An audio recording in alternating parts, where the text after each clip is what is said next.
You've had two waves of different types of planning solutions coming onto the marketplace. They took those manual processes that were done on a piece of paper and with a pencil or within Excel and accelerated the timelines on those and accuracy and so on.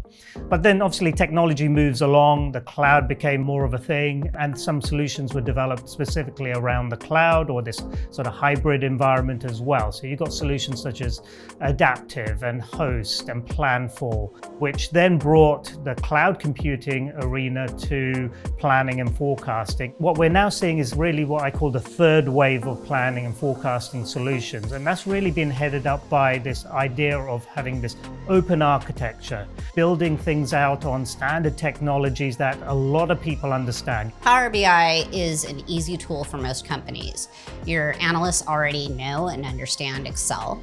Since it's on the Microsoft platform, it's something that they're familiar with. It's also easy to install. There are a number of API tools, and so the implementation is fairly simple. Now, adding the planning to it means that we can now write back to those same databases, and you get better performance.